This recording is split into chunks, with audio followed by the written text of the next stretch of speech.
Mayor Zimmer, the members of the Municipal Council, to the freeholder, assemblymen, and above all to the family and friends of those who were lost on that fateful day. We gather together today because we collectively made a commitment to remember and never forget. And our presence here today is a fulfillment of that. We gather 9 years later in solemn remembrance, still in shock as a nation at what happened on that fateful day 9 years ago, just across the river. 9 years seems like a lifetime in many ways, and in many ways it seems only like yesterday. The images of that day are as clear as the day itself. The children born in 2001 are already 9 years old, and they don't remember the event that changed the world. But the rest of us recall exactly what we were doing on that morning, the events as they unfolded that day and what we felt. We remember the Twin Towers rising across the Hudson in the clear blue September sky, their presence stark and steely, as imposing as they had been for over 30 years. It seemed like just another beautiful fall-like morning here in Hoboken, looking across the river at that familiar skyline, of mornings like so many other September mornings here.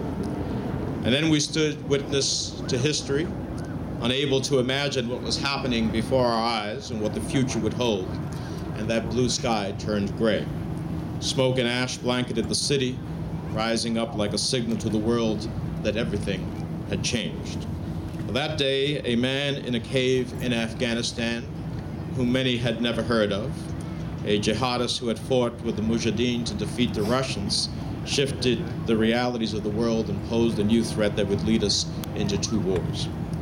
On that day, we were devastated by the tragic loss of thousands of lives, thankful that it was not thousands more, but nonetheless horrified by the loss of those lives and the images of the day. We watched, we waited, we hoped, we prayed, and all of us, deeply inspired by the heroic acts of our first responders, firefighters, police, rescue workers, doctors, nurses, many from New Jersey, who saved so many lives and tried to save so many more. We were united as a nation, indivisible as a people, ready and willing to do what we could to help. Thousands stood in long lines to give blood. Thousands more asked how they could volunteer. Instinctively, families brought food to firehouses and offered a hand to exhausted, ash-covered firefighters. It seemed America had awakened from a terrible nightmare to a new world. 4 days afterwards, we stood as one nation, indivisible, and the nations of the world stood with us. Headlines in France read, "We are all Americans now." We rose with one voice, one heart, saddened by the tragic loss of life, confused by the new threats we faced, but resolved to stand strong and do whatever we had to do to ensure that we would never again face such a set of circumstances. And on that day, we turned to family and friends and neighbors and faith and became closer. Now we stand here 9 years later, remembering the victims and their families, keeping them in our thoughts and prayers, and looking back at what that day has meant to all of us in this nation. The new world we glimpsed through the thick smoke and ash has become much clearer. We know that there are forces of evil in the world beyond our control, forces that would advance their own agenda even as they take the lives of others. We realize the new threats are global in nature. They are also stateless.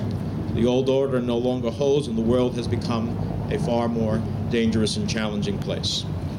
Today, all of us in New Jersey and all of us in America stand in solemn remembrance of those who lost their lives.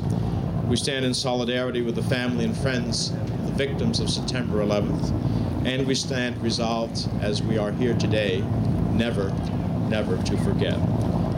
We have healed as much as 9 short years have allowed. But today as a nation, as we remember those who lost their lives, we all know that that wound is still very fresh. We pray for the 2,974 individuals who died that day, 246 on the four plains, and 2,603 in the towers, and 125 at the Pentagon. We pray for their families and wish that we could take back that day, that we could restore their loss and heal the world.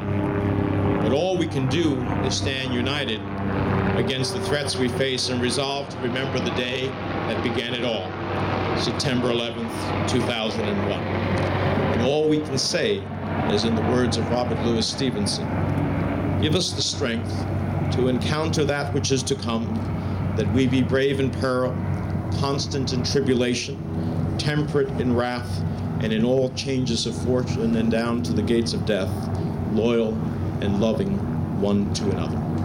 Let that be our prayer today, and let it be our solemn pledge to those who lost their lives that day, and our sincere hope for their families and this nation in remembrance of each and every one of them.